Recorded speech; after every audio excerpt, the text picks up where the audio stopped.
Channel गुंजन संगीत संगम में आप सभी का स्वागत है। आज बहुत ही प्यारा सोहर गीत सुनाने जा रही हूँ और ये है मामी, इनका भी चैनल है राजकुमारी यादव के नाम से। आप लोग इनका भी सपोर्ट कीजिए और सोहर पसंद आए तो लाइक शेयर सब्सक्राइब कीजिएगा और कमेंट में बताइएगा जरूर कैसा लगा सोहर गीत। तो मामी जी सुनाने जा रही हैं। चलो।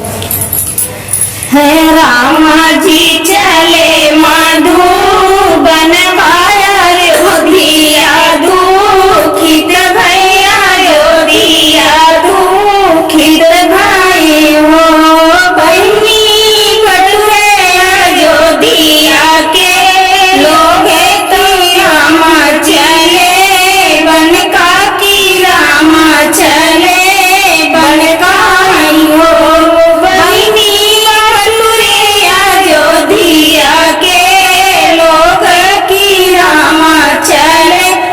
बन का की रामा चले बन का नहीं हो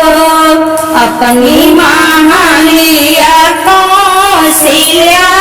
नहीं माना रोवई नहीं माना रोवई हो बहनी के करेगा बहनी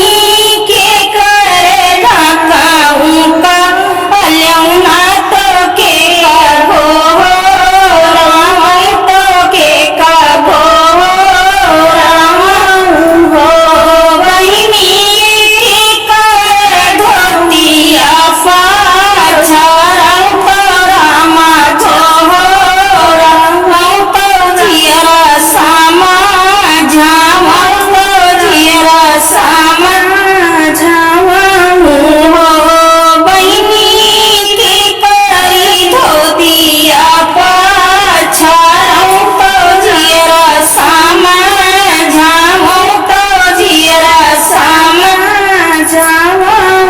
अपनी महालिया से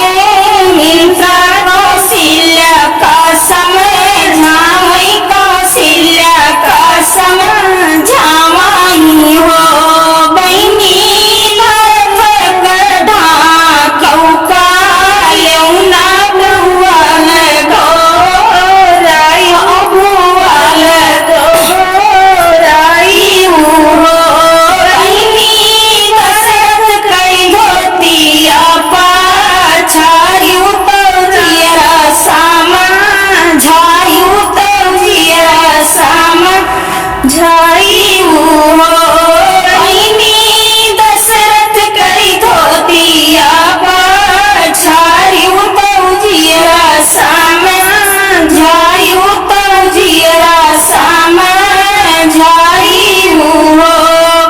अपनी महाली रानी कई बीराई बोलिया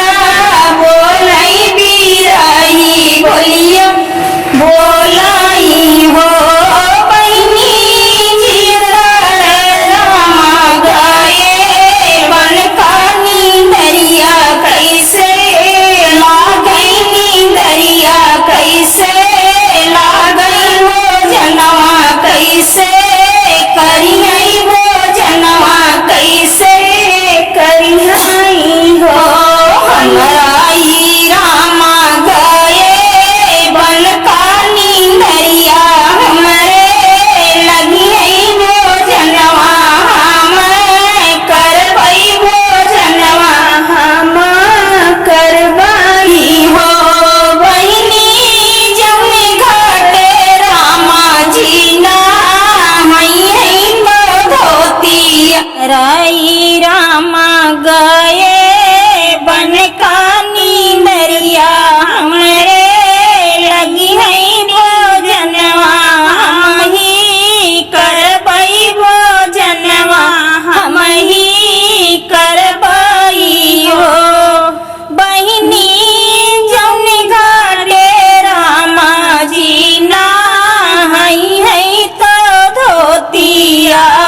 मंदिरवा भीतरे बहिनिया खेली मैया के मंदिरवा भीतरे मांग्यो वरदान मैया के मंदिरवा भीतरे अरे मांग्यो मैं भरी बहबो मांग्यो मैं भरी बहा चूड़िया मैं भरी बहा चूड़िया मांग्यो मैं भरी बहा चूड़िया मैं भरी बहा चूड़िया सिंदूरा भरी मांगी मैया के मंदिरवा भीतरे सिंदूरा भरी मांगी मैया के मंदिरवा भीतरे मांग्यो वरदान मैया के मंदिरवा भीतरे मांग्यो वरदान मैया के मंदिरवा भीतरे अरे मांग्यो मैं सत पाँच देवरा मैं सत पाँच देवरा मांग्यो मैं सत पाँच देवरा मैं सत पाँच देवरा ननदिया केल मैया के मंदिरवा भीतरे ननदिया केल मैया के मंदिरवा भीतरे मांग्यो वरदान मैया के मंदिरवा भीतरे मांग्यो वरदान मैया के मंदिरवा भीतरे मांग्यो मैं कोठिया टारी हो कोठिया टारी मांग्यो मैं कोठिया टारी हो कोठिया टारी बीरना करे हाली मैया के मंदिरवा भीतरे बीरना करे हाल भैया के मंदिरवा भीतरे मांग्यो वरदान मैया के मंदिरवा भीतरे मांग्यो